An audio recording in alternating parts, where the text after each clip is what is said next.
speaking of menus though, man, if you go to a restaurant, which I know right now is, not a regularity, but if you were to frequent an establishment, are you the kind of guy who, like try something new every day, or are you very much so like a find something you like and never deviate? Usually find something I like, never deviate. However, recently, Isaac, I have been very much into trying new things. Mainly because I'm spending so little money as a result of lockdown that I'm like, yeah, I mean, I'll pay for something that I potentially won't like and just seeing what happens. Right. You know what I mean? Sorry, no, I didn't hear that. What did you say? Sorry. I was reading the Twitch chat. I just didn't listen at all. What did you say? Sorry. I mean, I'm not going to lie. I was only half listening to the question. so I gave a lecture listener's answer and just hoped that what I got was correct. Just two guys just not listening at all. Just... There was this weird noise outside my window. I was wondering what the hell it was. While you asked this question, I was like, "What was that?" Oh, amazing! Oh, that's perfect.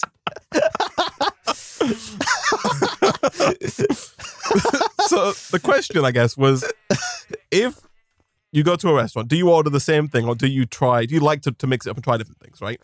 I order, it depends. If it's a restaurant, like a restaurant, like a sit down, waiter/waitress comes to the table, takes your order, etc. Let's imagine it's a restaurant that you like and you've been there a few times before. Exactly. I will always, no matter what, get the same thing. Right, okay. Right? Because, and I think it's like a money-related thing. Sure. You're usually spending more at a restaurant, aren't you? Yeah, the logic... You don't want to spend... Yeah. The logic behind it is, if I'm spending £15 on myself, / more, maybe, I want it to be worth it. You want a higher degree of certainty that you're going to enjoy the product. Absolutely, Isaac, absolutely. As opposed to rolling the dice on possibly getting the crab that might be nice, but might be a little iffy. You never know with the crab. You never know with the crab. Yeah. Exactly, yeah. And even if it tastes nice, who knows, Isaac? That crab could be doing things to you that you never knew were possible. So, usually, sit-down restaurant, always the same thing. Now, if it's a non-sit-down restaurant, aka something like a market stall, fast food restaurant, etc., I love trying different things. And actually, Isaac, one of the experiences I'm going to talk about will be on our next podcast, #podcast.goc.gg. Ooh, that's the one. But yeah, what about you? I swear you're like if I was to guess, you're a same thing guy. I am actually kind of the opposite though. Like, so I am very much so quite content to eat the same thing all the time, right? Like I'm quite happy to go to the supermarket, put 7 of the same meal into the cart, and then go home and eat the same thing every day. Yeah. I feel you. I am completely fine being that person, right? People will be like, "How do you eat the same thing every day?" Or "How do you do this?" I'm fine with it, right? I was also thinking about like the way I listen to music as well. I will usually just find, like, if I'm going to listen to music, I'll usually just find a song that I like and then just play it until I hate it, and then find a new song, right? You're telling me I'm exactly the same. Yeah, that's kind of my music playing. Yeah. Style. Like I was looking this morning. 100%. There's a Last FM has like a Scrabble feature. I think that's how you pronounce it, where it'll just like track what you listen to on Spotify and then give you so you can look back. Nice, cool, and see what you listen to. And like looking back, you can see it's just like the same song like 50 times and then a different song like 50 times, and that's just like my listening experience. But when it comes to going out and like buying food, I'm kind of the exact opposite in that like. My logic is more, I guess, if I'm out, I might as well try something new, right? Like, this is something that doesn't happen so often. Like, I understand the former logic, right? That you want something that you think's definitely good, that you like. But I don't know, I kind of just have the opposite take where I'm like, I want to, use this time to try something I've not had before. Yeah, it's very valid. So here's the thing. If I go to a new restaurant that I've not been to before, I will usually try and find something obscure on the menu to try. Yeah. It's a bit like, I guess if I'm in a new... It's not like... Yeah. It's like, I guess if I'm in a new environment, I'm not going to stick to the basics. You know what I mean? I might as well go all out. You're not going to like an Italian restaurant and being like, just give me the margarita pizza. Like, you may be trying something a little bit more yeah, the pepperoni pizza instead of that's rogue enough. yeah, exactly. I'll take your fanciest carbonara, but could you give it me without sauce and with no added meats as well? And no pancetta either. Yeah. And while you're at it, remove the pasta. I'm gluten-free. And I prefer mine uncooked as well, actually. Can I just, Actually, can you cook the pasta, but then just give me the pasta water? I don't want the actual pasta. Yeah, I don't want a plate either. I have to pour it into my mouth. Just ladle it in. God, Italian restaurants hate him for all the wrong reasons. Oh, man. But yeah, no, I'm a fan of mixing things up. Yeah, no, that's fair. Yeah. I'm a big fan of trying new cuisines as well. Like if we go abroad, which is, it's been a while, I will very much like going to the very, very authentic restaurants that have like only the food that is, part of the kind of cultural, the type of cuisine that's served there, right? Sure. Locally. Yeah. You're not going to... I'm not going to one of those places where they're like, we got the chicken nuggets and the chips for your kids. Exactly. Right? I'm not going there. Because that's probably, not only is that what we're used to, it probably also is worse. So, you lose. It does always boggle me when you, because no matter where you go, there's always chicken nuggets and chips. And I'm just like... And that's why? The problem is, the reason that is a thing is because there's a massive market for it, which breaks my heart. Yeah. That's the thing. 100%. That's the thing. 100%. Oh, it's unreal. I couldn't believe it. I like to think that it's for children. Yeah. That's what gives me confidence. Is that it could be for children. But then a lot of the time it turns out it's not. It turns out it's just people who are terrified of trying anything different. Yeah, exactly. It's mad. So are you in terms of music? What's your music listening strategy? I'll be playing something I like, right? And then it will hit the end of what I've queued, and then it will start playing stuff that all the algorithms and Tidal think I'll like, right? And usually something will hit, right? And I'll be like, wow, that's good. And that is like 50% of where I find my music strats, right? And then I will do what you do and just listen to the same thing on repeat forever. And then the other 50% of where I find new music is just out and about, like in a shop or like, in a bar. Are we about to get an ad for Shazam? Funnily enough, I don't use Shazam. Really? I use SoundHound because I'm a freak, right? That was just because I used it since like 2011 and I've just been too kind of stubborn to change. Yeah, sure. Right. I've been the exact opposite, Nick. I'm stubborn in my own way in that I don't have any of the music identification apps on my phone. So when I'm out and about and I'm like, oh, this is a good song, I just never know what it is. I just never find out. Yeah. And I usually spend days trying to think of like enough lyrics that I heard to Google. Oh, that's such a tactic, isn't it? It's horrible. You Google them in different combos. Yeah. Try and change a couple words in case you heard them wrong. Like the worst is when it's like a lot. Is when the lyrics are similar to another song. And so every single like search engine and platform will return that other song. Mm-hmm. And it's just like, when you finally find it, it's like it's the best feeling ever. Yeah, it's wild, man. It's absolutely wild. Yeah, you need to get that. Like I literally almost every time I consider getting a new phone, which I've not in a while, I've literally just been thinking I'll get a Google Pixel just because it does that automatically. Like on the home screen, it notes a list down of every single song it's ever heard. Right. Just offline, online, whatever, like in your pocket. I'm like, I would get that phone just for that. The problem is that I don't need a new phone right now. And also, I don't like it that much, the Pixels. I prefer other phones. That's the main one. But honestly, I'm shocked that that's not in other phones. Can't lie, because I'm like a fiend for tracking those songs, man, out and about. Like on the one hand, it's cool. On the other hand, it's a little weird to have your phone it is a little always weird, listening, right? Ooh, and that one really is always listening. He's recognizing all the songs. Yeah, it's just like, oh, here are all of the things that you heard today. And it's like birds chirping, car driving. It's just a list of Isaac actually talking about sound. weird things. Oh, wait.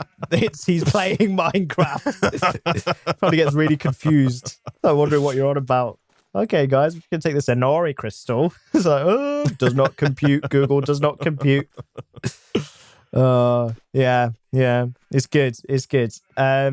It's quite funny as well, because the other reason that I'll use, sound identification apps or song identification apps is so that I don't want to if someone's playing a song that I really like, I don't want to give them the satisfaction of me asking them. So I'll just use the app to find out what it is instead. That's next level stubbornness right there. Just in a different way. Oh, man. Wow. I've utilized some of your iron, by the way. Okay, that's where it's gone. Yeah, I've been siphoning the iron. Has he been siphoning it out? Yeah. Okay, so this is basically hopefully ready to go. There we go. That should pump some gravel into there. The gravel should get moved down into that slot there. Oh, I need to put a freaking flat transfer down, you fool. Hold on, let's get you there. And then you there. And give that a quick old rotate. There we go. Okay, so that should start receiving gravel. It does. We want to make sure that everything that's not the first slot is not gravel. There we go. We don't want double compressed. We want a regular compressed gravel if we can. Perfect. We don't want you. Don't want you. Don't want you. Gosh, this is clogging up. We might have to do some filtering here, actually. Potentially some blacklisting, but that's fine. Okay. And so if we set that to activate item with block, hopefully... upper left slot only. There we go. All right. Nick, success. We're now sifting with even more gravel than before, and we should start seeing the likes of lapis and whatnot entering our ecosphere fairly soon. Beautiful. That is what we like to see. We can also do with potentially moving. We need to start moving all of our stuff, Nick, over to this island, right? Like, we shouldn't be bouncing back and forth, right? Like, right now, a lot of our stuff is over on the old island, right? Ye olde island. Exactly, yeah. That's a good point. I think that's something to put on the cards for sure. We do have a lot of wildlife up here now as well. We've got rainbow sprouts and fairies and sheep. Whoa. Nick, look at the moon. Do you see these stars, man? Like, the sky is real trippy.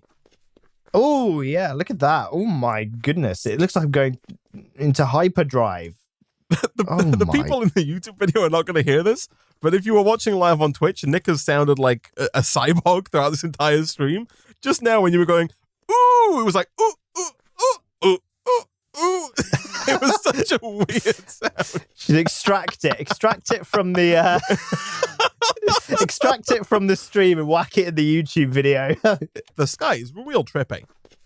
Oh, yeah, look at that. Oh, my goodness. It looks like I'm going into hyperdrive. My internet's not playing nice today, and it's throwing out a load of garbage. It's why I've not been able to stream as well, I don't think. It worked well, though, man. Like, I was like, oh, look, it looks trippy. And then you were just like, ooh, ooh, ooh, That was actually deliberate, Isaac, just to add to the trippiness. That's what it was. Yeah, that's what it was. Yeah. We can. So I'm adding to the smeltery, Nick, as we go here, but I'm also thinking that we can add to this even more. Do you have any chorus fruit by any chance? No, unfortunately not. I have 2 air charms. Is there a reason you're holding both of them? Loot, Isaac, loot. Oh, I see. I thought you were like, I've stolen Isaac's for nefarious gains. So if you want a crap version of flight, there you go. Yeah, that was just an excuse. I'm hoarding them all in my extra inventory. Okay, so if you put iron chunks in this stretched villager chest now, they'll automatically end up in the smeltery. Beautiful. And then we can do the same. Oh no, we can't, I guess. Yeah, no, unfortunately we can't. I mean, if we replace this with like a tank, like not a tank, like a basin, so it could make a block of iron, then we could automate it. But if you try to automate now, it's just going to pull the cast out. How's that right furnace going though? Unfortunately, my iron supply was raided, Isaac. So it continues to be raided. Right. So it's going slowly is the answer. I've been starved of resources. Oh man. Yeah, and I need to but my resource stealing, Nick, is for the greater good. As is yours, I guess. But, yeah. All right. All right, Nick. I think we are for the gravel, I think we are good. So we now have a drawer for every single gravel drop down here. They're all being, collected as we go. So we've got, diamonds and emeralds and lapis and quartz and coal and flint and exoskeleton plates and all of the other parts as well. And so, yeah, it's all coming together, man. It's all coming together. So we're producing the gravel. The gravel is being pumped into the compacting drawers. It's being pumped in. There is a slight weak spot, like a vulnerability, Nick, for us, if we were to be hacked. And that is that there's no filter between the compacting drawer and the mechanical user. Right now, we're producing compressed gravel faster than it's being used. So if you look inside here, it's set to upper left slot only, which means that it's only ever going to use the top slot. If we were to ever run out of compressed gravel in that slot, it's possible that regular gravel could take its spot, at which point it would, back up. Stop working, yeah. Yeah, we can, of course, fix that by replacing the flat transfer node with something that can filter just for compressed gravel. But that's not going to be a problem until we look at speeding up the sieves. But when we do look at speeding up the sieves, we want to make sure we add like a filter there, right? Got it. Yeah, but other than that, things are coming in, which is grand. We're at 35 iron, which is like over a stack when you smelted it, and we've got more copper and all the other stuff coming together as well, Nick. So it's getting there. We made progress as well. Yeah, I like it. You've got the Vietnamese dynamo, right? And you're just waiting. I've got the Vietnamese dynamo. I've accidentally placed it down. Goodness, Nick, the number of fairies up here, man. Like, what is happening? I know. It's freaking like Wonderland up here. It's like Winter Wonderland, literally, with this quartz floor and everything. These freaking reindeers and fairies. God, I feel like it's Christmas already, Isaac. And those weird peewees at the end, whatever they're called. Madness. Absolute madness. Isaac, look. No, don't, Nick. Don't do it. USRG power. No. Don't. You can't do that in the name of the USRG. Jeez. It's part of the regime, Isaac. It's part of the regime. Oh, well, there you go. So yeah, I think we need to move all of our stuff over, Nick. We could definitely do with a bigger smeltery if we're going to continue to use it, because it's really not that big at the moment, which is, problematic. And I think we need to probably redesign the look of our mob spawner if we're gonna go with this kind of like quartzy stony look as well. Yeah in the future. But all of this stuff needs moving, Nick, so we got stuff to work on. But I think that's probably a good place for us to wrap up for today in terms of Sky of Diamonds.